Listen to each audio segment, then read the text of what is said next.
মার্কিন president Donald Trump গ্রিনল্যান্ডে একটি হাসপাতাল জাহাজ পাঠানোর ঘোষণা দিয়ে নতুন করে আন্তর্জাতিক অঙ্গনে আলোচনার জন্ম দিয়েছেন।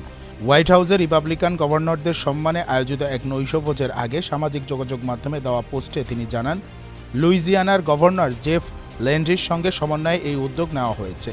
গ্রিনল্যান্ড ডেনমার্কের স্বায়ত্তশাসিত অঞ্চল। অতীতে দ্বীপটিকে যুক্তরাষ্ট্রের অন্তর্ভুক্ত করার আগ্রহ দেখিয়ে ট্রাম্প বিতর্ক তৈরি করেছিলেন। তাই হঠাৎ করে মানবিক সহায়তা হিসেবে হাসপাতাল জাহাজ পাঠানোর ঘোষণাকে অনেকে কৌশলগত পদক্ষেপ হিসেবেও দেখছেন। যদিও হোয়াইট হাউস এ বিষয়ে বিস্তারিত কিছু জানায়নি।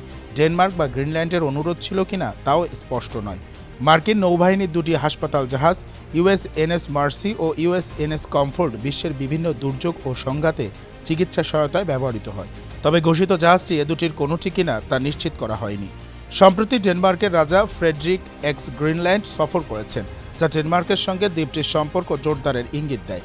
এ প্রেক্ষাপটে ট্রাম্পের নতুন ঘোষণা আর্কটিক অঞ্চলে ভূ রাজনৈতিক প্রতিযোগিতাকে আরও তীব্র করতে পারে বলে বিশ্লেষকদের ধারণা। সব মিলিয়ে মানবিক সহায়তার আড়ালে কৌশলগত বার্তা আছে কিনা সেটি এখন আন্তর্জাতিক মহলের প্রধান প্রশ্ন।